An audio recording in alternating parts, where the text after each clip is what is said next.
The blood didn't care about rank. It didn't care that she was the smallest person in the room, or that she had been on the ground for less than a week, or that the men around her had spent the better part of their careers learning exactly how fast a human body could fail. The blood moved according to its own schedule, and right now it was moving too fast, soaking through field dressing after field dressing and spreading across the dirt floor of a sandbagged outpost in Kunar Province, Afghanistan, in the fall of 2019, like something that had no intention of stopping. Tessa Harmon had seen this before. Not here, not with these men. But she had seen it, and her hands already knew what to do before her mind had fully caught up. She was on her knees beside Pete. O2 Connor Farrell before the second dressing failed. Her gloves were already on. Her kit was already open.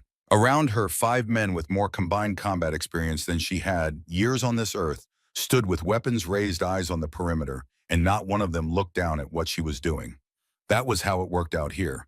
Everyone had a job. No one questioned anyone else's job until they had a reason to. She pressed both hands hard against the inside of Farrell's thigh and felt the pulse of it. Strong, too strong, the kind of strong that meant the femoral artery had been nicked and not severed, which was the only reason Farrell was still conscious and not already gone. Femoral artery, she said. Her voice was flat, not cold precise. The way a pilot reads instruments during a problem. Tourniquet now or he loses consciousness in 90 seconds. Nobody argued. Nobody needed to. She worked the cat tourniquet with the efficiency of someone who had done this so many times in training that the motion had long since stopped requiring thought. Tighten, lock. Mark the time on the white tab with the black marker she kept clipped to the inside of her vest. 14:32. She pressed 2 fingers against the side of Farrell's neck and counted. Strong, getting stronger. The bleeding was slowing. Farrell was looking at the ceiling. His jaw was set in the way that men set their jaws when they are deciding whether the pain is survivable. She had learned to read that look the way other people read weather. Stay with me, she said, quietly, not urgently, a direction, not a plea. Farrell's eyes moved to her face. Something shifted in them. Not quite surprise. Something closer to reassessment. It was in that small, suspended moment, with her hands still pressed into his leg, and the radio crackling on the far wall, and the dry heat of the afternoon pressing through sandbags and mud and corrugated steel, that Tessa's eyes moved just once to the far corner of the room. The Barrett M8 2A1 was leaning against the wall at a slight angle, bipod folded its length nearly as tall as she was. It had been left there by the team's designated marksman, Petty Officer Aldridge, who was at the perimeter wire doing what marksmen do in daylight. The weapon was unattended, it wasn't pointed at anything, it was simply there occupying space without intention. Tessa's right hand twitched, just once. A small involuntary movement like the ghost of a habit reaching for something familiar. Her fingers pulled back. She returned both hands to Farrell's leg.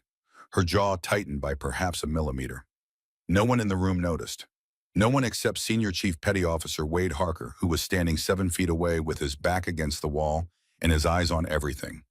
He had a way of watching that most people mistook for inattention because his face stayed still while his eyes did all the work. He saw the hand. He saw it stop. He filed it away in the quiet place where he kept things he wasn't ready to speak about yet. That was the beginning, though no one would have called it that at the time. Tessa Harmon had arrived at FOB Blessing 6 days earlier on a transport flight from Bagram, that smelled like diesel and old coffee, and the restless anxiety of men who hadn't slept. She had one duffel bag, a medical kit that weighed more than most people expected, and a face that gave nothing away.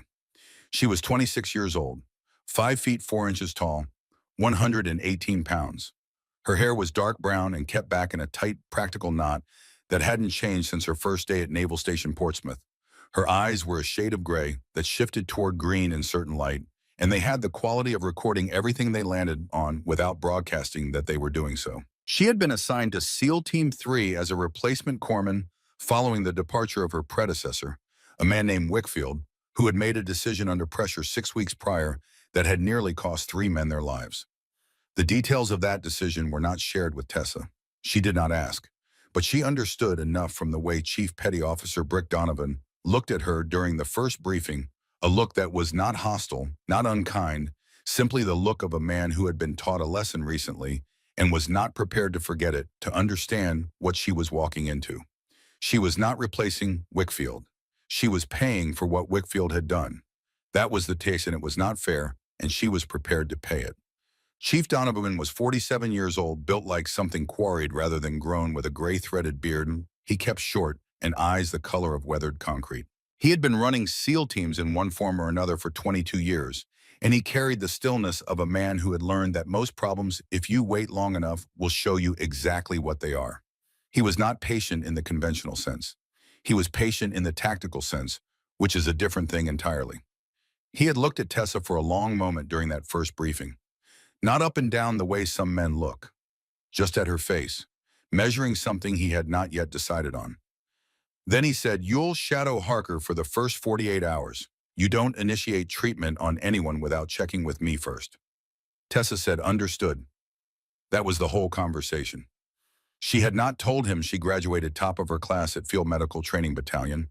She had not mentioned her record at Naval Medical Center, Portsmouth. She understood, in the unsentimental way, she understood most things, that none of that mattered here. Records were paper. Paper was not proof. Proof required demonstration, and demonstration required patience. And patience was something she had been practicing since she was 10 years old, sitting in a tree stand behind a house in western Montana, while her father whispered instructions she would carry in her bones for the rest of her life. P.O.1 Garrett Kowalski had made his opinion clear within the first hour. He was 35, stocky, with a flat Midwestern face that did not hide what was moving behind it. He was not a cruel man. He was a practical one, which in some circumstances amounts to the same thing. He had looked at Tessa across the common area, looked at Brick, and said with the bluntness of a man who considers himself too busy for diplomacy, "She's 5'4" and weighs nothing. What exactly is she saving us from?" No one answered. The question had not been posed to anyone in particular. It had been posed to the room, which absorbed it the way rooms absorb such things, with silence. Tessa heard it. She had been at the far table running an inventory of her medical kit, and she continued that inventory without any visible change to her posture or expression. The pen in her hand kept moving across the checklist. Her breathing did not shift. Harker from across the room watched her not react and added that to the file he was building. The rest of the team had their own calibrations.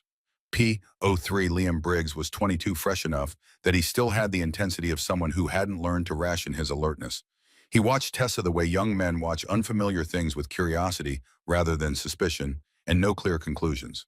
Petty Officer Aldridge, the marksman, a quiet man in his mid-30s who communicated primarily through nods, accepted her presence the way he accepted all variables as a condition of the environment to be accounted for. Farrell had shaken her hand with the careful politeness of someone raised to treat people decently until given reason otherwise. "Doc," he said, which was what they called Corman. She said Farrell. That was 4 days before the incident with his femoral artery. The briefing on the third day was a standard intelligence review, maps on the wall, satellite imagery clipped to a line above the table. Brick standing at the front with a voice that moved through information like water, moving through stone steadily without drama wearing it down. The mission parameters involved a compound 6 kilometers northeast, suspected of being used as a logistics hub for material moving through the Korengal. The team had run variants of this operation before. The ground was familiar. The threat assessment was medium. Nobody in the room was unduly concerned. Tessa sat at the back. She had the satellite images in front of her because Harker had quietly handed her a copy before the briefing without explanation. She looked at them the way she had been taught to look at the terrain, not for what was obvious, but for what the obvious was covering. She examined the casualty distribution data from the 3 previous engagements in this sector. Numbers mostly. Dates, times, injury, types, positions. The kind of data that operational planners use to assess threat probability, and that most people in this room would not have considered in this context. Tessa considered it. There was a pattern, and it was precise enough to be intentional. In each of the 3 prior engagements in this area, the first hostile contact had not targeted team leaders, not the most visibly exposed operators, not vehicle positions or communications equipment. In each case, the first rounds had targeted medical personnel or positions associated with medical response. In one case, the casualty was a corpsman. In another, the IED had been placed near the vehicle where medical supplies were stored. In the third, the sniper's first shot had taken out a team's designated first responder. They were targeting medics. Not to be sadistic, to be strategic. Remove the medical capability first, and every subsequent casualty became a potential mission-ending event. It was the kind of thinking that required patience and a very cold understanding of how small units made decisions under pressure. Brick was finishing his overview when Tessa spoke. "Chief," her voice was level, not tentative. Brick paused. Every head in the room turned. The previous 3 engagements in grid reference Delta 7, she said. In each one, first contact targeted medical assets. The room was quiet. Brick looked at her with the concrete-colored eyes and the expression of a man deciding something. Say that again. She said it again, and this time she walked through the data, not quickly, not as a performance, but methodically the way she had been trained to present clinical findings. This happened, then this happened, then this happened. Here is what they have in common. Here is what it means. When she finished, the silence had a different quality than it had before. Brick looked at Harker. Harker looked back with an expression that said nothing, which in their particular language said quite a lot. Harker, Brick said, cross-reference that against the intel package from 3rd Platoon. Harker was already typing. 11 minutes. The cross-reference confirmed it across a wider data set. The pattern held. Whoever was running operations out of the compound to the northeast had a methodology specifically designed to degrade American medical response before escalating engagement. Nobody said anything to Tessa. Nobody thanked her. What happened instead was smaller and more significant. When Brick revised the movement plan to account for this new variable, he did so without explaining he was acting on her information. He simply incorporated it, which was what you did in this environment when information was good. You used it. The source was secondary. Kowalski had said nothing during the briefing, but after in the narrow corridor outside the operations room, he had paused beside Farrell and said quietly, the kind of quietly that means you don't entirely want to be heard, but aren't going to pretend you didn't say it, lucky guess. Farrell had looked at him without expression. Maybe. Kowalski walked on. Farrell looked back toward the operations room where Tessa was still at the back table, still looking at the maps. He stood there a moment longer than he needed to, then followed. The heat in Kunar province in late September was the kind that wore you down, not through intensity, but through persistence. Not the crushing heat of mid-August in the lowlands, drier than that, thinner. The heat of altitude and bare rock and a sun that had no interest in mercy. It dried everything. The air, the soil, the membranes of your throat, the patience of men who had been operating in it too long. Tessa moved through it without complaint. She had grown up in the Western mountains and understood the tyranny of environments that did not care about you. You adapted. You did not argue. On the 4th day, Briggs came to her complaining of a headache and nausea he had attributed to something he ate. She sat him down in the shade behind the communications building and asked 3 questions. When had he last urinated? What color was it? How much water had he had? His answers told her what she already suspected. She started an IV with the efficiency of someone who had done it in moving vehicles on unpaved roads. She talked him through it without making him feel like a patient, which is a skill distinct from the clinical skill. One she had learned not in any medical program, but from watching her father talk an injured hunting partner through the extraction of an arrow from his own forearm on a Montana mountainside when she was 12. Briggs had looked at the needle in his arm with the expression of someone recalibrating. I thought I was just tired, he said. You're dehydrated. There's no difference out here until there is. After Briggs sat with the expression of someone who had expected one thing and received another. He was young enough that these recalibrations still showed on his face before he'd learned to conceal them. 2 days later, he made a point of sitting near her at meals, not talking much, just being proximate, which was the 22-year-old version of respect. Harker saw all of this. Harker saw most things. The incident with Farrell's leg happened on the 6th day, and it was not the result of enemy contact. It was the result of an IED pressure plate missed during a clearing sweep, placed not on a primary route, but on a path along the eastern wall of the compound they had been investigating as a secondary objective. Farrell had stepped on it because he was running a comms cable and had deviated 3 feet from the cleared path without thinking about it, the way human beings deviate from cleared paths because the direct line is always more intuitive than the safe one. The blast was directional and small, designed not to kill, but to maim. It had caught Farrell in the right leg, and the shrapnel had done the specific damage that a pressure plate at that angle and yield was engineered to do it, opened the inner thigh without severing the femoral artery completely, which meant the bleeding was fast but survivable, provided the right person was doing the right thing within the right window. Tessa had been 20 feet away when it happened. She was moving before the echo of the blast had finished traveling across the rock and dust of the compound walls. She had the tourniquet on and the time marked before any of the men around her had finished processing that the explosion had been small enough that the threat assessment was unchanged.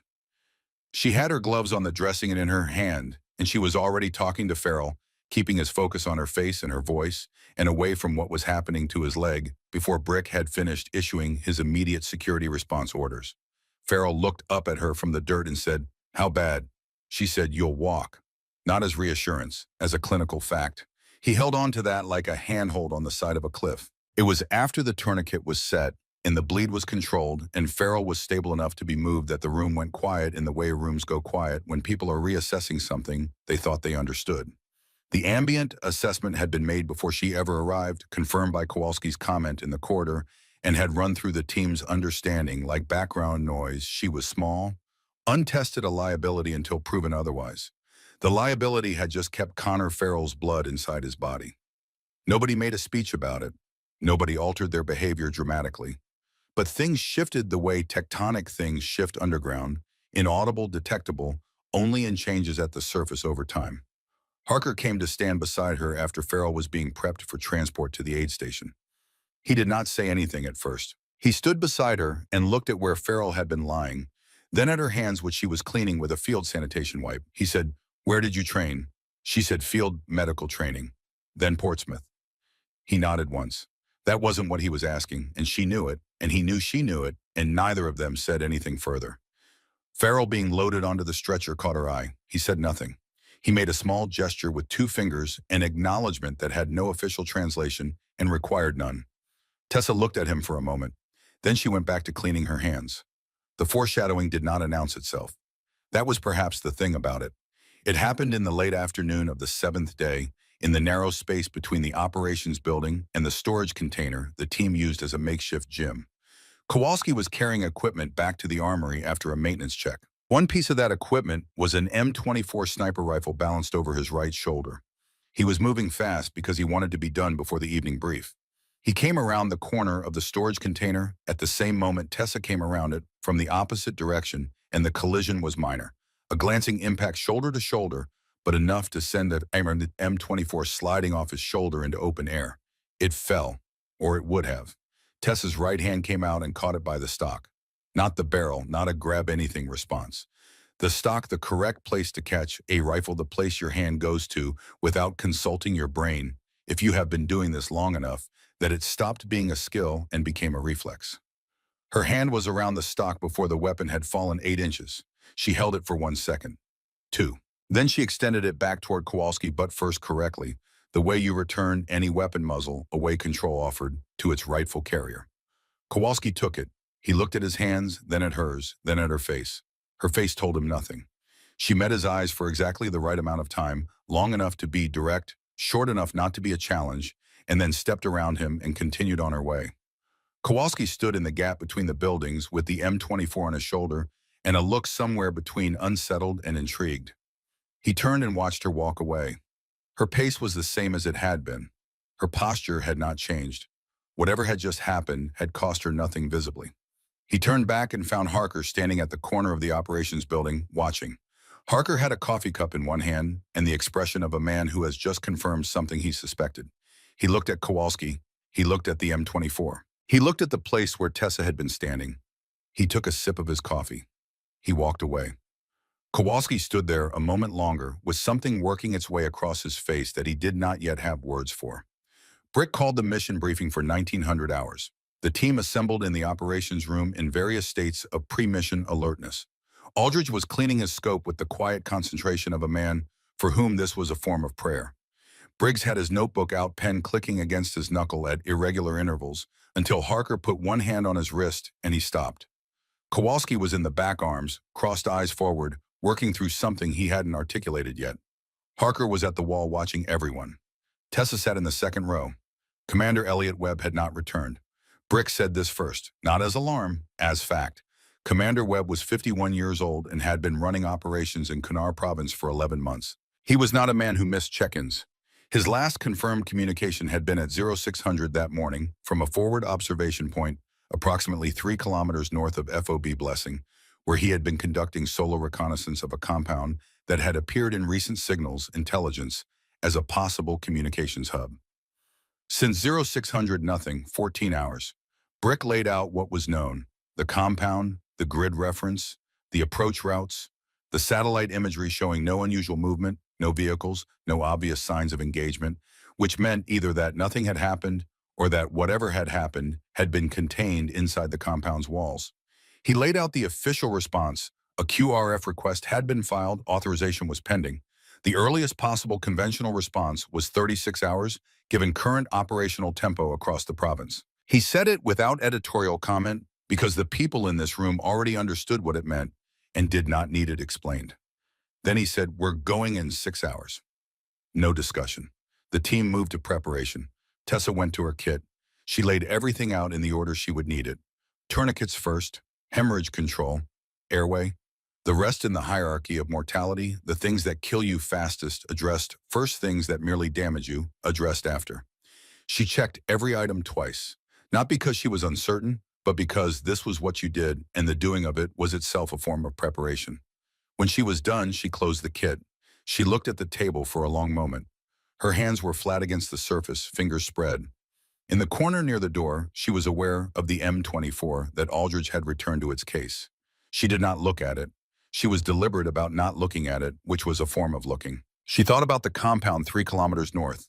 She thought about Commander Webb, a man she had never met somewhere inside a building she had never seen. She thought about 14 hours of silence from a man who did not go silent. She picked up her kit. Outside, the mountains had gone fully dark. The temperature had dropped 12 degrees in the last hour, the way it always did at this altitude once the sun let go. The stars were enormous and indifferent. The wind moved down from the peaks carrying the smell of cold stone and distance, and the absence of anything living except the men at the wire and the things moving unseen in the dark below them. Brick was standing at the operations building doorway when she passed. He did not stop her. He did not say anything. But he looked at her with the concrete-colored eyes for a moment that was a beat longer than functional. And in that beat, there was something that was not yet trust and not quite its absence either. The space between those two things, where most real assessments are made. Tessa met his gaze. She did not fill the silence. She walked past him toward the staging area. Harker was already staged, checking his kit with the automatic fluency of someone for whom preparation had long since become physiological. He looked up when Tessa arrived. He looked at her face. He looked at the kit in her hand. He said nothing. She took her position beside him. The convoy formed in the dark. Engines turned over. Tessa pulled the strap of her kit tight across her chest, adjusted the sling, checked the seal on the front pocket. All of it by touch. Her eyes were already forward, already in the territory. The first vehicle moved. She moved with it. The convoy moved through the dark and the silence of men who have agreed without speaking to be something other than human for a while. 3 vehicles. No lights. The lead truck navigating by NVG and by spatial memory, the kind that comes from running the same ground enough times that the terrain stops being something you see and starts being something you know in your hands, in your feet, in your gut. The mountains on either side were shapes against the sky, thick with stars, enormous and still. Tessa sat in the second vehicle between Harker and Briggs. Her kit was on her lap. Her hands were on top of it, flat still.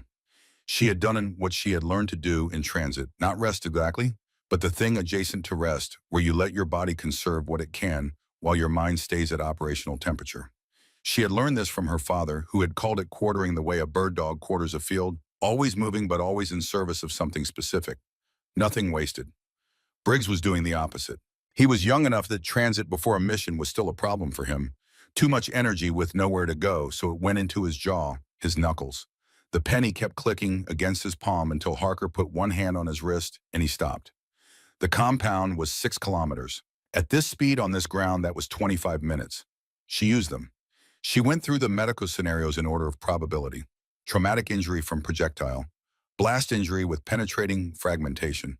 Crush injury. Burns if the compound had been actively engaged. Respiratory compromise from smoke or blast overpressure. For each one, she located the relevant contents of her kit by touch in the dark, not because she didn't know where they were, but because knowing where they were in darkness and knowing where they were in light were 2 different kinds of knowing, and she needed the first kind tonight. At kilometer 4, the lead vehicle stopped. No radio traffic. Just a stop, which in this language meant something had changed. Harker was out of the second vehicle before Tessa had finished reading the situation. She followed him, staying low, moving to the far side and crouching against the wheel well, the way she had been shown, presenting the smallest possible profile to the darkness ahead. Brick was at the front, speaking to the driver in the whispered register that carried no further than it needed to. Then she heard it. A single shot. Distant. Uphill. The flat, distinct crack of a rifle in cold mountain air, followed by nothing which was almost more alarming than a follow-up would have been. Brick's hand went up. Hold. They held. 40 seconds. 60. The mountains gave nothing back. Then Brick's hand moved forward. The compound resolved out of the darkness at 300 meters, the way things resolve at that distance through NVG, in shades of green and gray dimensional information delivered without color. Stone walls. Stone. A main structure, 2 stories, flat roof. A secondary structure to the east, smaller. A gap between them where the main gate had once been. No visible movement on the perimeter. No movement visible did not mean no movement. They staged 200 meters out. Engines off a specific kind of quiet, the kind that suddenly lets you hear everything the engine had been covering. Wind. Gravel settling. Somewhere above them, something with wings moving through the dark. Brick laid out the approach in 12 words and 3 hand signals. Kowalski would take the right flank. Harker and Briggs, the left. Aldridge would establish overwatch on the elevated ground northeast, which gave him a sight line to the main building's roof and the eastern approach. Brick would take point on the primary entry. Tessa would move with Harker until the situation declared itself. They moved out. 200 meters of uneven terrain, small rocks, scrub brush, a dry channel that ran perpendicular to their approach at 70 meters and required a specific kind of crossing that added 15 seconds and a potential ankle problem if you didn't read it correctly. Tessa read it. She crossed it cleanly. Ahead of her, Harker crossed it without breaking stride, which told her he had crossed it before. They reached the wall, cold stone against her shoulder. Her breathing was controlled, 4 counts and hold release, and her heart rate was where she wanted it. The sharpness of her senses that came with this state was acute, everything slightly more available. Colors slightly more saturated inside the green field of the NVG. Brick's signal moved to the gate. They moved. Through the gate, the compound interior was a courtyard of packed earth, the main building directly ahead, and the secondary structure to the right. The silence coming off both of them was the kind that could mean anything. Kowalski was already at the right corner of the courtyard pressing against the wall. Then the world broke. The shot came from the roof of the secondary structure, a muzzle flash and a crack, and the displacement of air that your body registers before your brain does. The courtyard turned immediately loud with men moving and weapons raised, and Brick issuing commands in the clipped operational shorthand that only exists in the actual thing. The second shot came 3 seconds later from a different position, higher further right, which meant at least 2. Kowalski returned fire on the secondary structure, short controlled bursts driving the first shooter down. Harker was already pulling Briggs behind the courtyard wall, and Tessa moved with them, pressing low, keeping her kit close. The third shot came from the northeast. This one was different. Longer interval between muzzle flash and impact. More patient, more calibrated. This one was a sniper. The round hit the ground 3 feet to Kowalski's left. He moved fast tactical, but the fact was that he had moved because the round had landed 3 feet to his left, and the next one might not be. Sniper northeast, Brick called. Aldridge, do you have it? Static. Then Aldridge's voice, and it was wrong. Not the words, the register. Slightly compressed, slightly off where it should have been. Negative, I'm down. Down did not mean dead. Brick status. Aldridge, blast secondary device visual is compromised. I cannot clear it. A secondary device, seated at the overwatch position, which meant they had anticipated exactly what a team approaching this compound would do and had prepared accordingly. And that level of preparation was its own communication. The sniper fired again. The round struck the wall above Kowalski's head, and chips of stone came down around him. He was pinned. The courtyard was a kill box, unless something changed its geometry, and the thing that changed the geometry of a kill box was counterfire at the source creating it. Brick Aldridge, can you function? The pause was longer this time. Negative, Chief, I've got ringing I can't clear. If I raise my head, I cannot guarantee accuracy. He could not shoot.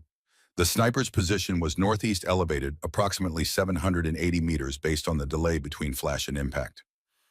In the dark, in cold air moving at 12 to 15 knots from the southwest, a consistent drift to the right that needed to be built into any firing solution. 780 meters. Harker turned his head. He looked at Tess in the green-gray operational dark, and the look was a question, a permission, and a statement about what he had observed and what he believed and what the next 60 seconds required. Tessa looked back at him. She looked at the kit in her hands. She looked at the compound wall.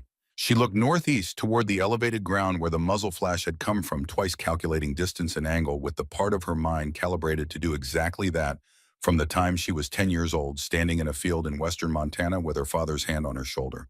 She said, "Where is Aldridge's rifle?" Aldridge was 3 meters back from the position, sitting against a boulder, with both hands on his head, not bleeding but compromised in the specific way blast overpressure compromises the brain, leaving the machinery intact, while disrupting its ability to run its most precise functions. His eyes tracked Tessa when she came through the low gap in the wall, and he watched the weapon she was moving toward, and he said nothing. His eyes were working, but slowly, and the expression on his face was the expression of a man watching events from a slight distance he had no way to close. She reached him first. She ran a 30-second assessment. Concussed, not dangerously, but specifically. Blast overpressure on the inner ear, the kind that robs vestibular precision without taking consciousness. She gave him the protocol. Stay low. No sudden head movements. Tell her immediately if his vision doubled. He nodded. She marked the time and the injury in her log.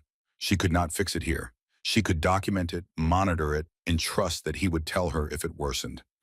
He was the kind of man who would tell her, "Can you walk?" "Yes." "Then you walk with me, not in front." He nodded. She moved to the rifle. The M24 was undamaged. The scope was zeroed for Aldridge's specifications, a different eye, different hand, different calculation of how a body meets a weapon. She noted the differences and stored them. They were not insurmountable. They were variables.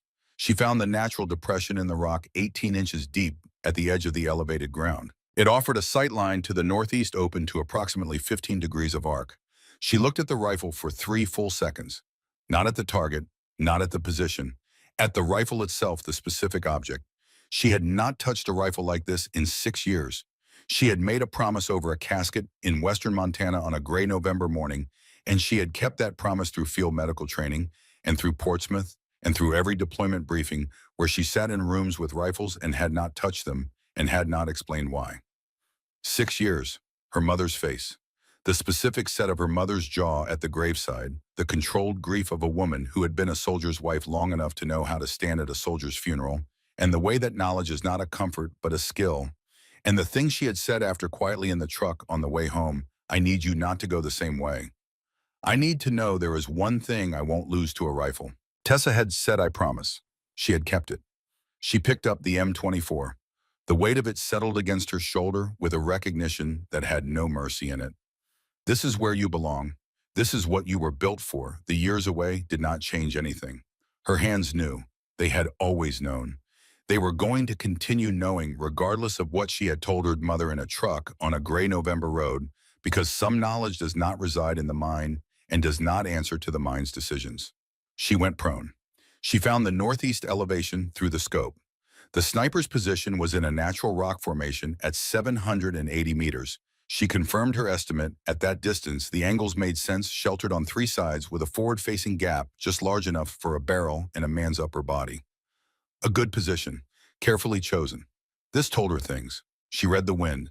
The grass at intermediate distance was leaning southwest. 12 to 15 knots, consistent, a constant value, not a gust pattern. She adjusted 2 MOA to the right. She found the gap. She could see the barrel. She could see the shadow of movement behind it. The sniper had not yet acquired her position, which meant she had a window. She breathed. 4 counts in, 7 held, 8 out. The sound of the firefight below Kowalski and Brick, maintaining suppressive fire buying time, registered and moved to the background the way her father had taught her to let rain go. To the background, wind go to the background, the cold and the hunger, and everything except breath and heartbeat and the space between them. She put the reticle on the gap. She put her finger on the trigger. She fired. The rifle jumped against her shoulder with the authority of a weapon that does not apologize for itself, and she was already working the bolt and reacquiring assessing, and the assessment was miss. Left. 2 inches left. The wind had shifted in the moment before she fired a microgust, the kind that does not telegraph itself in the grass, that exists only in the half second before it doesn't exist anymore. She felt the miss in her chest like something structural. In the depression in the rock with cold stone against her elbows and the weight of the M24 in her hands, Tessa Harmon closed her eyes. 1 second, her father's voice. Not a memory exactly, something more immediate than memory, something that lived in the muscle and the marrow. His hand on her shoulder. The field in Montana. The morning light. His voice so quiet it was barely different from the air around it. Steady little hawk. It wasn't wrong. The wind was wrong. Read it again. Start over. She opened her eyes. She read the wind again. She found the shadow behind the gap, and she understood something about where the man was in relation to the opening, and she adjusted not dramatically, a fraction of a fraction, the kind of adjustment that exists in the space between what you can measure and what you can feel. And she breathed. 4 in, 7 held, 8 out. She did not think about the 6 years. She did not think about the promise. She did not think about the weight of the rifle, or the cold of the night, or the fact that below her, in a courtyard of packed earth and stone walls, there were men waiting on this one precise thing. She thought about the target. She thought about the breath. She thought about the space between two heartbeats, where the body is briefly still. She squeezed the trigger. The rifle fired. The shadow in the gap moved in the way shadows move when something has changed and cannot be unchanged. The shooting from the northeast stopped. Below, she heard Brick's voice shift not in pitch, but in quality, indicating a change in the tactical picture. Orders going out. A movement being directed. She held the position for 30 seconds more, sweeping, reading, letting the scope tell her what was in its field. Then Harker's voice from the courtyard wall. Tessa, status. She said, northeast is clear. A pause that was not long but was loaded. Copy that, Harker said. She came down from the elevated position. Aldridge was still against the boulder. He looked at the M24 in her hand. He looked at her face. He said carefully, did you get him? She said yes. He was quiet for a moment. Then good shooting, Doc. It was 3 words. It carried the weight of 20. The secondary structure was cleared by 0215. 2 fighters, neither of whom survived the encounter. The main building took 40 minutes. It was empty. No Commander Webb. No signs of recent occupation beyond scattered debris and the smell of something burned in the far room. No Webb. Brick called a perimeter hold while they assessed. Tessa was working on the cut Briggs had taken on his forearm from a fragmentation strike. Not serious, but it needed closure.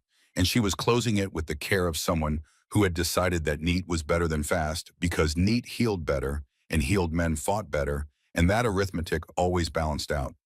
Briggs sat on an ammunition crate with his arm extended and his face making the expression of someone trying to be stoic about something, actively arguing against stoicism. Still, she said. He stilled. The thread pulled through. Kowalski had been standing 6 feet away for approximately 8 minutes, close enough to be intentional, far enough to have a reason. He was looking at the place where she had been kneeling then, at the M24 case she had set on the ground beside her kit, then at the wall. His jaw was moving the way jaws move when a mind is running through something it can't quite get past. When Briggs was done and bandaged and sent off to drink water and sit still for 10 minutes, Kowalski stepped forward. He stood, looked down at her while she was closing her kit and said, "Where did you learn to shoot like that?" Tessa did not look up immediately. She sealed the last pocket, checked the clasp, then looked up. "My father," she said. Kowalski waited for more. She did not offer more. He was not unintelligent. He was brusque and quick to conclusions, and he had underestimated her in the way people underestimate things that don't fit the categories they've built, but he was not unintelligent. When facts revised his categories, he let them. He had watched her take a position in the dark on a weapon not zeroed for her at a distance that most trained marksmen would have wanted a spotter and daylight and a known win card for, and she had hit it. She had missed first. He had heard the 2 shots from below. She had missed and then she had hit, and the fact that she had missed mattered to him as much as the fact that she had hit, because missing meant she was human, and hitting after missing meant she was something particular. He said, "Your father must have been a hell of a teacher." She looked at him for a moment. "He was," she said. That was all. Harker appeared at her side in the way he appeared at things without announcement, as if he had always been there, and you had simply not registered his presence. He looked at Kowalski. Kowalski looked at him. Something passed between them that required no words. Kowalski moved away. Harker stood beside Tessa. He said finally, "Dale Harmon." Tessa's hands went still on her kit. "Marine Recon," Harker said. His voice was level and unhurried in the way it always was, not a performance of calm, but the real thing earned over decades. Biometric record precision fire. He held a long-range record at Helmand, 2011, 1,400 yards, 40-knot crosswind, 31 degrees Fahrenheit. That record was still standing when I last checked 8 months ago. The wind moved. A piece of debris scraped across the courtyard floor. "They called him steady," Harker said. Because of his hands. Tessa was looking at the wall across the courtyard. Her breathing was controlled, which was not the same as it being easy. He was KIAO, Harker said. Nuristan, 2013, classified mission, details sealed. He paused, one beat, two. You were 20 when that happened. She did not answer. She did not need to. That was 6 years ago, he said. 6 years is a long time to not pick up a rifle when you clearly know how. She looked at him. The gray-green eyes were very still. I made a promise, she said. Harker looked at her with the expression of a man who has heard many things and held them all with the same careful steadiness. To your mother, he said. It was not a question. He had assembled it from the pieces the way she hesitated every time rifles came into proximity, the muscle memory too specific and too deep to belong to any standard training program, the way she had closed her eyes before the second shot, as if consulting something that required quiet. She lost my father to a rifle, Tessa said. She asked me not to carry one. I could serve without it. So I did. A pause. Tonight wasn't optional, he said. No, she said. It wasn't. The way she said it told him everything about what that had cost her, and the way her voice stayed level while saying it told him everything about who she was. He nodded once, not dismissive, not pitying, the nod of a man filing the complete picture in the correct place. Then he said, there's something you should know about Commander Webb. She looked at him. The mission in Nuristan, 2013? He said it carefully. Webb was the mission commander. The wind moved through the compound. Tessa looked at Harker's face for a long time. He looked back and did not apologize for the information or cushion it, or explain why he was delivering it now rather than earlier. He trusted her to receive it the way she received everything directly and without flinching. She turned and looked at the main building, at the empty rooms behind the empty walls. Webb was not here. Wherever he was, they would have to find him. And when she found him, she would be in the same physical space as the man who had commanded the last mission her father ever ran. She looked at her hands. She said, where is he? The intelligence came at 10:55 minutes after they had cleared the compound, and 30 minutes after Brick had been on a secure channel with the signals team back at Blessing. The compound was not the primary location. It was a waypoint. The signals Webb had been following had originated from a secondary location 3 kilometers further into the valley, accessible only by a single ridge trail that was defensible from 3 positions and impassable in vehicles. On foot in the dark with a man under concussion protocol and an injury already in the team, it was a 2-hour movement. Brick called the team together. He laid it out in his economical way, and the team received it. Then he looked at Tessa. The look lasted long enough to constitute a decision. She held it without filling it with anything. He said, can you function with both? He meant the kit and the rifle. She said yes. He held the look for one more beat. Then he nodded, and that nod was different from all the others she had seen him give. It was not the nod of a man managing a variable. It was the nod of a man who had revised his understanding of what the variable was. She adjusted the rifle sling across her chest opposite shoulder from the kit weight distributed evenly. Neither hand compromised in reaching for what it needed. The M24 rode against her left side, the kit across her right shoulder, both hands free, both tools available. Briggs was watching her strap in, and the look on his face was something that had not yet organized itself into a word. Kowalski was not watching her. He was checking his own kit back to her, and the set of his shoulders had changed in a way that was difficult to articulate and did not require it. Harker moved to take point beside Brick. As he passed her, he said very quietly, barely a sound at all, he would have liked tonight. She knew he meant her father. She did not respond. Her throat held something that would have required addressing if she had opened her mouth, and this was not the time. So she let the words settle into the place where she kept the things that could not be dealt with, yet the place that had been accumulating since she was 20 years old, and a uniformed officer came to a house in western Montana with his hat in his hands. She turned north. The team moved out. The second sniper made himself known at 0340 as they were ascending the ridge trail at the 2-kilometer mark from a position on the eastern slope that Tessa calculated at 1,150 meters based on the direction of impact and the time delay and the angle of the rock face behind them where the round had struck. The round hit the ground 15 inches from Brick's right foot. Brick did not flinch. He stepped left, assessed, and called out, Sniper East, 1,100 plus, 1,100 meters, on a ridge trail, in the dark, with a crosswind. Harker looked east, looked at the slope, looked at the geometry. Aldridge was with them, functional for everything except the fine motor work his concussion had robbed him of. He had said so himself clearly and without drama. He knew his own limits with the precision of someone who had spent years calibrating them. No one asked Tessa. She was already reading the slope. The position was in a crack in the eastern rock face elevated approximately 40 meters above the ridge trail level. The sight line from there to Brick's position was clean.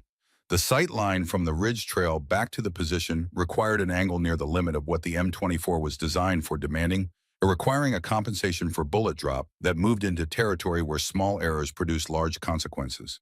She found the natural position on the upper edge of the trail, a flat-top boulder exposed, but the geometry required elevation. She moved to it before anyone told her to. The team spread and took cover, and Brick's voice confirmed in her ear that the position was understood, and she was already prone on the boulder with the rifle forward and the bipod set and the scope live. 1150 meters. Elevation 40 degrees above horizontal. Wind south to southwest at 18 knots, heavier up here than in the compound because the valley channeled it. The bullet would lose energy across that distance in the cold, thin air at this altitude in a specific and calculable way. She had calculated it. She found the crack in the rock face. The sniper was waiting, not firing, watching for movement below. He had not yet identified her position. She found the geometry of the crack.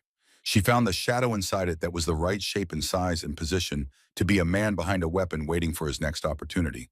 She did not hesitate this time. The miss was not going to happen again. Not because she had corrected something mechanical. Because she had corrected something interior, the thing that had made her hand tremble, the thing that had put a ghost between her eye and the reticle.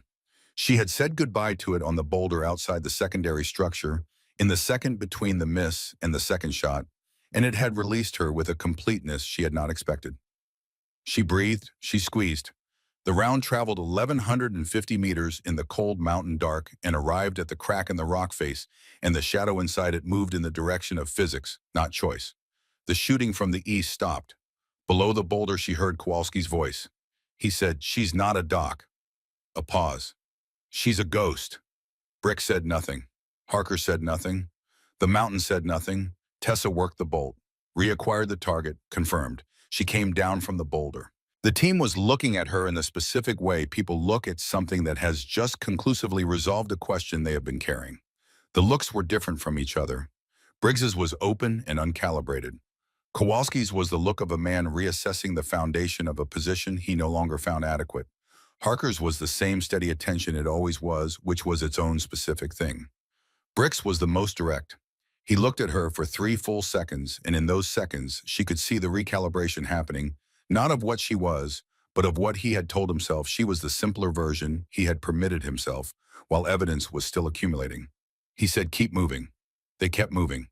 They were 40 meters from the crest of the ridge when the radio crackled. Broken, fragmented. The way signals sound when they are coming from inside stone walls compressed by the interference of material between the transmitter and open air. But the voice was identifiable. Webb's voice. 3 words before the signal collapsed. 2 of the 3 words were fire and east. Brick repeated the order to hold. The team held in their positions, each doing what training produces in moments of operational ambiguity, staying still, staying alert, not adding new information to a situation already complex. The signal did not come back, but the smell came instead. Burning materials, burning wood and burning plastics, and the undertone distinct from a cooking fire or heating fire, the smell of a fire that had gotten ahead of itself coming on the wind from the northeast. Tessa read it. The east wing of whatever structure lay on the far side of this ridge was burning. She looked at the ridge crest. 40 meters. 2 minutes of movement. Brick was still on the radio. Kowalski turned to her. His face was doing something it hadn't done before. Not skepticism, not assessment. Something closer to genuine concern, unperformed. He said, "If it's the east wing, the structure could be compromised. You go in there, you might not come out." She looked at him. "You'll die in there," he said. Not a command, not a challenge. A man who had spent several days being wrong about something, telling her one final true thing before she did what she was going to do regardless. Tessa looked at the ridge crest. She looked at the kit across her right shoulder. She looked at the M24 across her left. She thought about her father on a hillside in Nuristan, in a burning building, making the decision that defined what kind of person he had been. She took the M24 off her shoulder and set it carefully against the nearest rock formation, bipod forward. She looked at Briggs. If I'm not back in 12 minutes, the rifle is yours to manage. A pause. Don't let it fall. Briggs looked at the M24. Looked at her. Yes, Doc. She ran. She ran toward the smell of it, not away, because Webb was in there, and 12 minutes was a window that closed at its own pace regardless of what you wanted, and because she had made a calculation that the people she had left on the ridge could not refute, and had not tried to. The ridge crest gave way to a downslope, and the downslope gave way to a flat approach, and the flat approach gave way to the compound wall. The wall had a breach in it, old stone, that had given way to weather or violence at some point in the last century and had not been repaired because the people using this place were not people who repaired things. She went through the breach at a run and pulled up hard on the other side. The east wing was a separate structure from the main building, connected by a roofed corridor already compromised, the roof sagging in the middle, one support beam dark with fire smoke pushing through gaps in the stone. The east wing itself was not yet fully engaged. One room, possibly two. The fire had started low. She could tell from the color of the smoke at the base, the dense white-gray that meant materials burning at floor level. Low meant it had time. Low meant the upper structure was intact for now, for some number of minutes she could roughly estimate. She had 8 of her 12 minutes left. She moved to the door. The door was wood-heavy and warm to the touch at shoulder height, but not at the bottom. The fire was on the far side of the room, not immediately behind the door. She put her shoulder to it and pushed, and it moved, something fallen against it from the interior, and she pushed again, with more of herself behind it, and the resistance gave in a way that felt like debris rather than structure. She was inside. The room was large. Stone floor. Stone walls, a ceiling partially open to the sky through a gap that had been there before the fire, and was now ventilating smoke upward in a way that kept the lower 3 feet relatively clear. Not breathable, not clean, but navigable. She dropped to a crouch and moved under the smoke layer. The fire was in the eastern corner. A wooden support structure had collapsed and was burning along its length rather than at a single point, heat distributed rather than concentrated. Hot everywhere rather than lethal at one specific point. Hot everywhere was a condition you could move through. She moved through it. The second room was behind a doorway at the far end, and the doorway was clear, and she went through it. Commander Elliot Webb was on the floor, on his back, which was not the position of a man who had chosen to be there. His right leg was under a timber that had come down from the wall. The wall, not the ceiling, which had shed its upper course of stone and the beam mortared into it when the fire heated the mortar beyond its tolerant range. His hands were braced against the beam. He was conscious. His eyes found her the moment she came through the doorway with the sharp focus of a man who has been lying in a burning room for an indeterminate period and has not lost the will to keep his mind working. She crossed the room. The heat was worse here, the fire burning through the right wall in a line working toward the doorway behind her. The window in the north wall was absent its frame, and the air coming through it was feeding the fire. She put all of that in the operational background and knelt beside Webb. He said, "Who are you?" His voice was controlled, not weak. Controlled in the way of people who are not prepared to surrender the last thing they have full possession of. She said, "Tessa Harmon, I'm your medic." Something moved in his face, not a flinch, a recognition. The kind that goes deeper than a name, that connects a name to something already known, already carried, already waited. He said, "Harmon." He said it the way you say a word that means more than its letters. She said, "Yes, sir. We talk later. Hold still." She assessed the leg. The timber was 8 inches in diameter and old and dry and burning at its far end, 4 feet to her left. Its near end rested across Webb's lower right leg below the knee. The weight was substantial. Alone, she could not lift it directly. She looked at the room. The same calculation her father had taught her on a Montana mountainside when a horse came down on a companion's leg 3 miles from anything. You do not lift the problem. You remove the person from the problem. You find the point of least resistance and use the physics available in the environment. There was a secondary timber on the floor unburned from the same collapse, approximately 5 feet long, 4 inches in diameter. A lever if she had a fulcrum, and the fulcrum was the corner of the stone threshold between the 2 rooms, solid and fixed, in exactly the right height. She retrieved the secondary timber. She set it over the threshold corner. She positioned the long end under the burning timber at a point 18 inches from Webb's leg. She looked at the geometry. She looked at Webb. "When it moves," she said, "pull toward me. Don't try to stand. Pull." He said, "Understood." She put her weight on the short end. The timber moved. 4 inches 5, but 4 inches was enough. Webb moved with the precision of a man who has been told exactly one thing and has decided to do exactly that thing, and nothing else, pulling himself laterally across the stone floor, and she held the lever down until he said, "Clear." She released it, and the timber came back, and the sound was loud in the burning room. She was beside him in 3 seconds. She ran her hands down his right leg with the speed of someone who knows what she is feeling for. The tibia was intact. The fibula was less clear, swelling and already at the lateral ankle, and Webb's face had a specific quality when she probed it that told her the fibula had taken damage.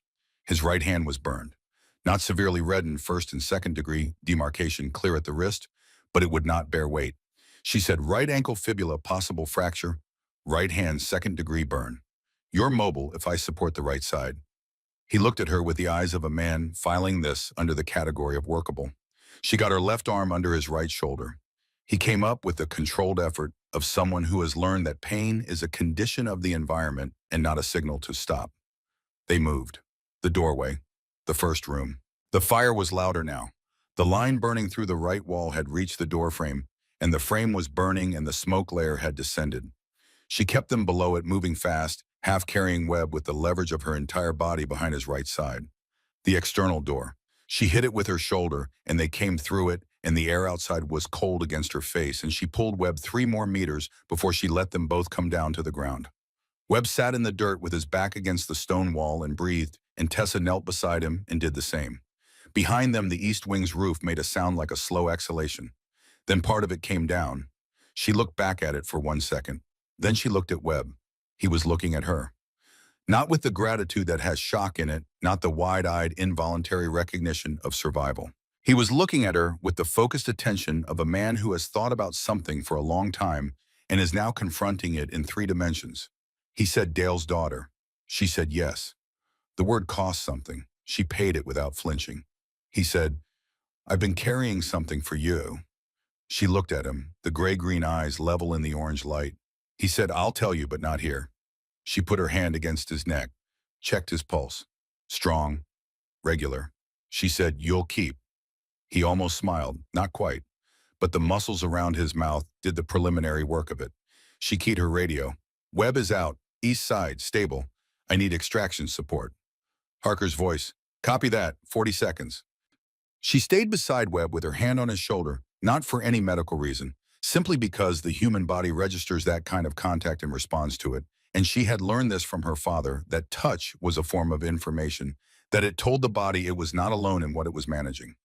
Webb was looking at the sky above the compound wall. The stars had shifted further.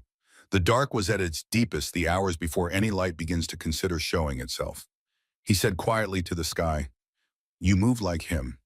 She said nothing. "The same economy," he said. "Nothing wasted, every movement serving something." She kept her hand on his shoulder. "I've thought about this moment for 6 years," he said.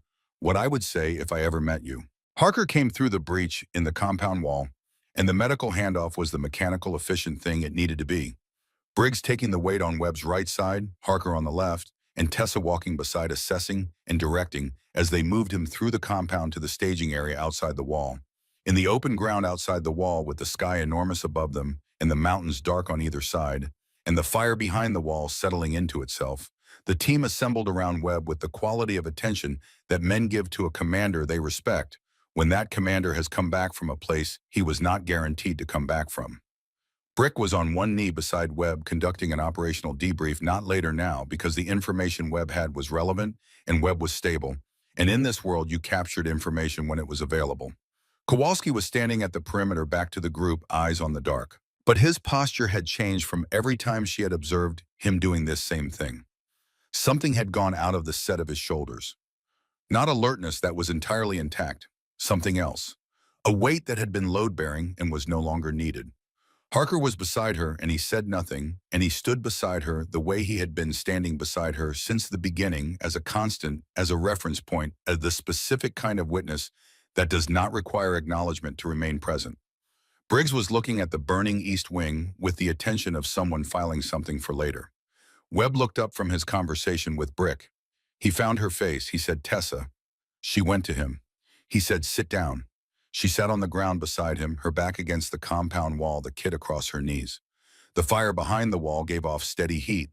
The stars were enormous. He said, "Nuristan, 2013. She let him. He said, Your father wasn't assigned to a combat patrol that day. He was in an advisory role support position 2 kilometers from the main engagement area. Safe as those things go. He paused. His voice was level in the way of people reporting something that has not become easier with time. A vehicle strike. One of ours, a vehicle, hit a secondary device on the approach road. 4 men in it. 3 got out. 1 didn't. She was very still. Dale had a radio and a position marker and 2 kilometers of open ground and a clear extraction route, Webb said. He didn't use any of them. He ran toward the vehicle. The fuel had caught. The 4th man was still inside. He stopped, breathed. He went in twice. He got the 4th man out on the second entry.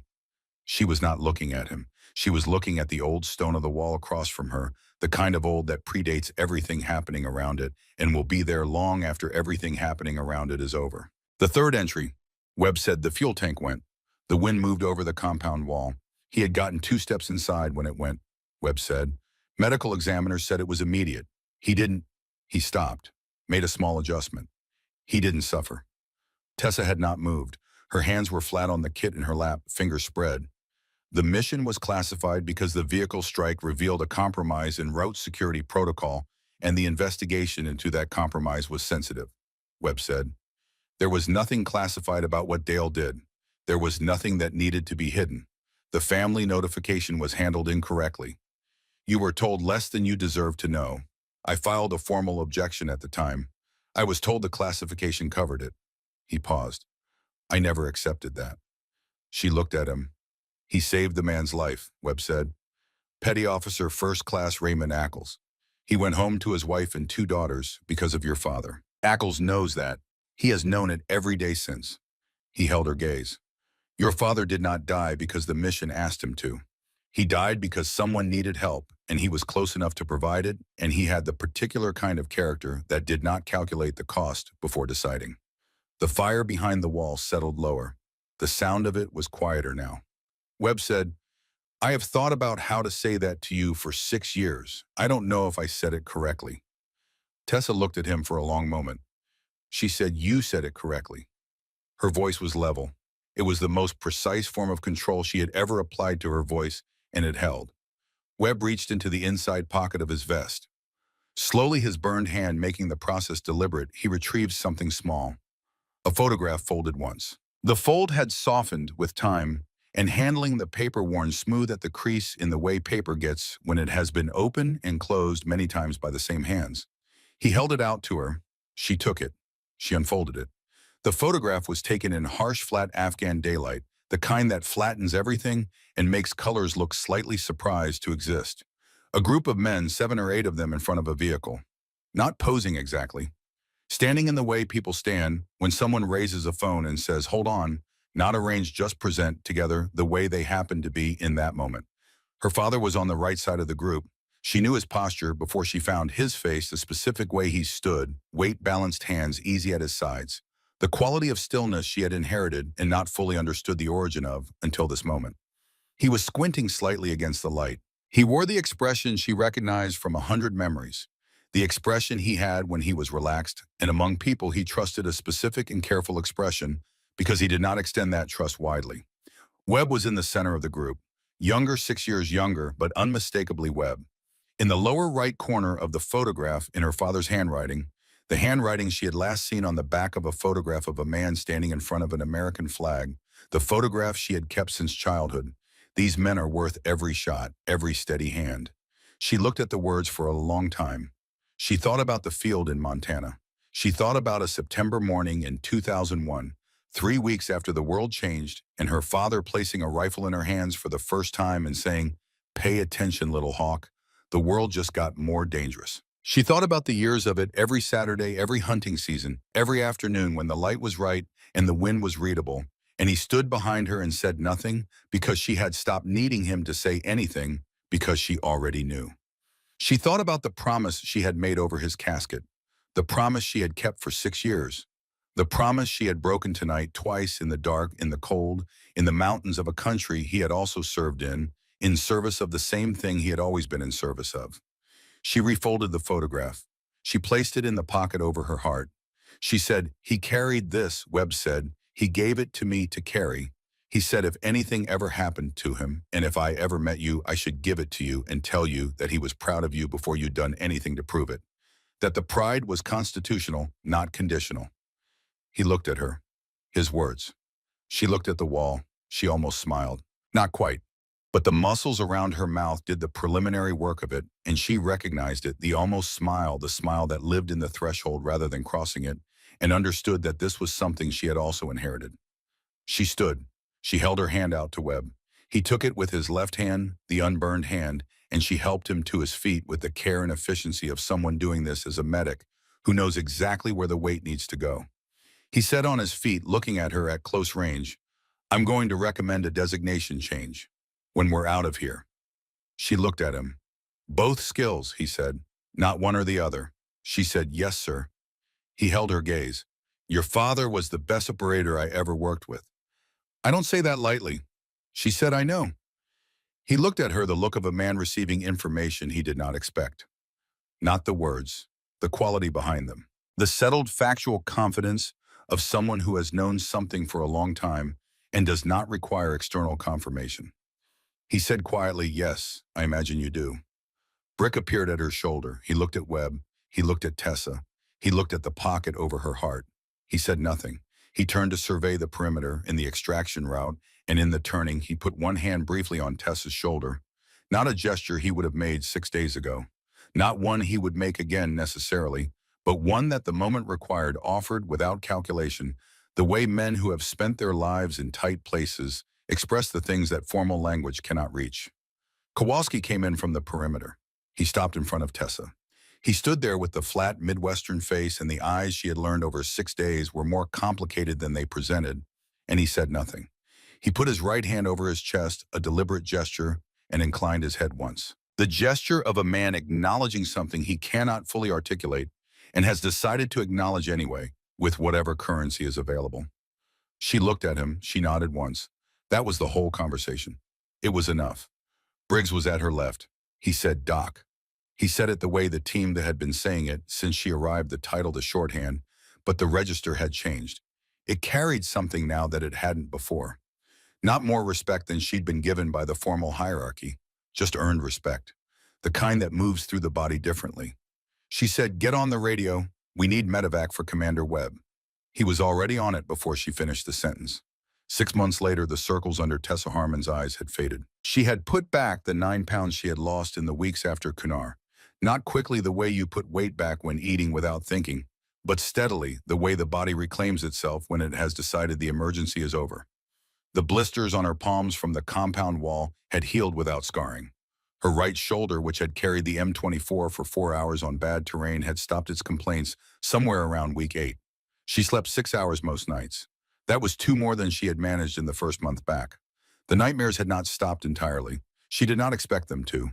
She had made a kind of peace with them, not the peace of resolution, but the peace of acknowledgement, the understanding that some things do not go away and are not supposed to go away, and that carrying them correctly was the work, not eliminating them.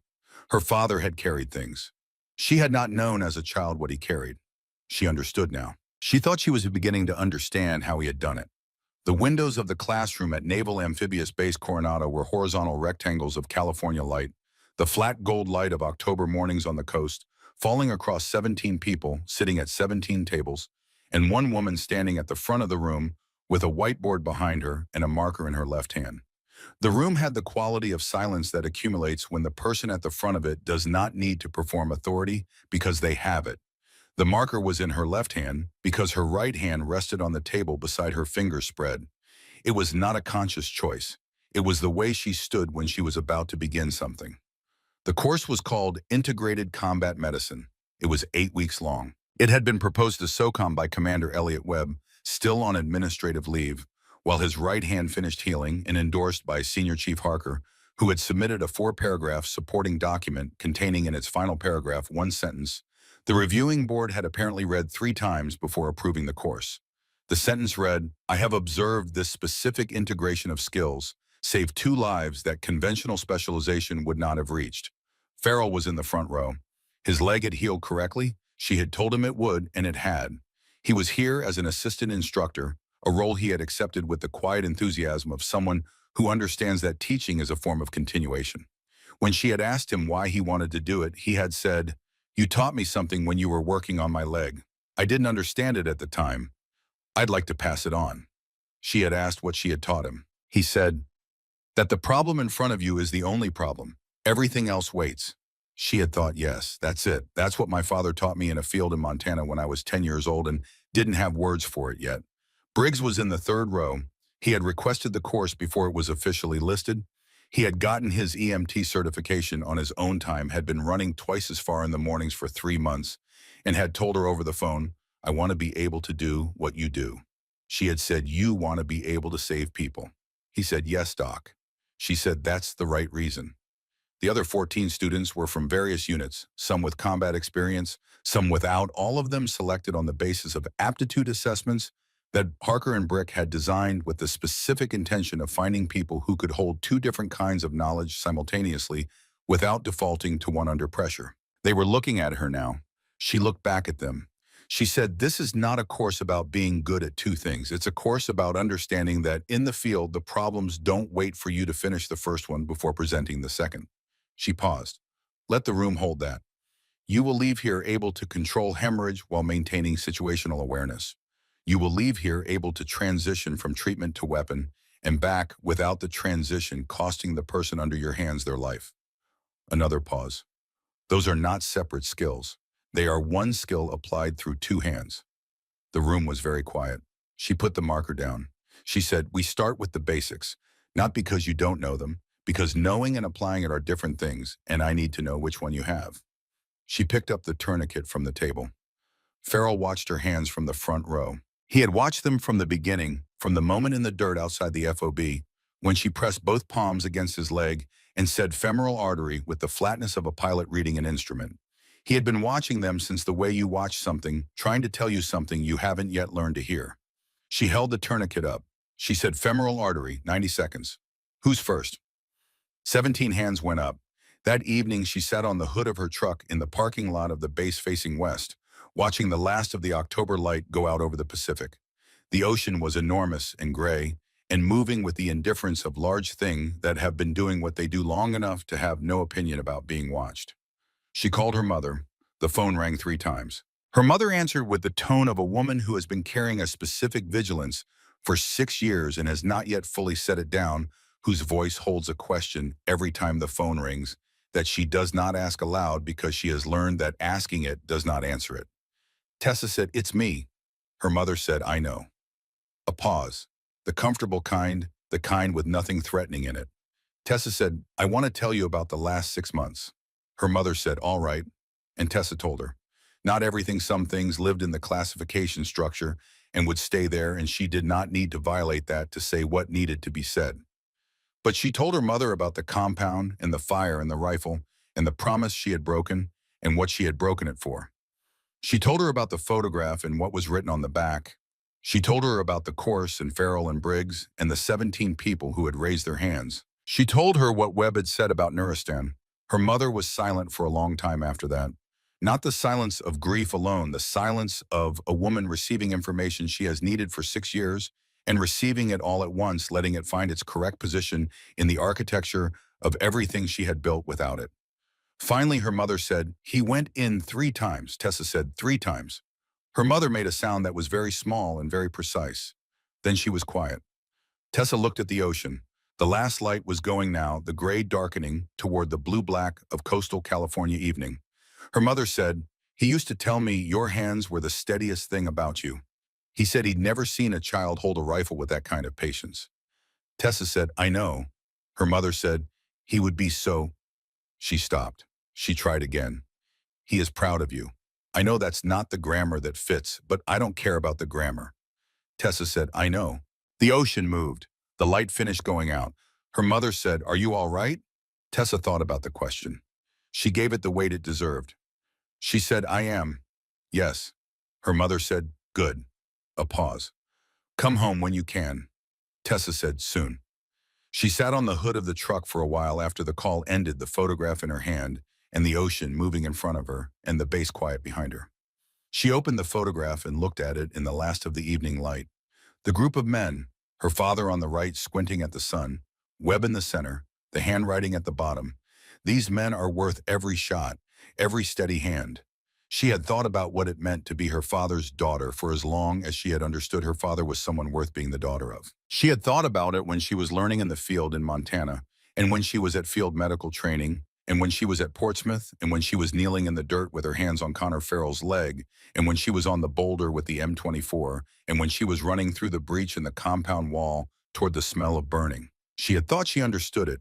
She was beginning to think understanding it was not a destination, but a direction, the kind you can move in your whole life without arriving, because what you are moving toward keeps getting larger as you get closer to it. She folded the photograph. She put it back in the pocket over her heart. She looked at the dark ocean for a moment longer. Then she got down from the hood of the truck and walked back toward the base where 17 people were studying tonight, because tomorrow they would be asked to hold two things at once, and she had told them that was possible, and she intended to prove it. The briefing for the next deployment was in 3 days. She had received the preliminary documents that morning and read them twice. Different geography, similar geometry. The kind of problem that required the kind of person who had stopped thinking of the kit and the rifle as separate tools and had started thinking of them as what they were, two expressions of the same commitment, the same answer to the same question. What are you willing to do for the person beside you? She had known her answer for a long time. Her father had made certain of that. She walked through the gate. It closed behind her. The lights of the base came on against the dark sky, one by one, the way lights come on when people are preparing for the next thing, which was what people in this place were always doing, because the next thing was always coming, and the only question was whether you would be ready. Tessa Harmon was ready. She had always been ready.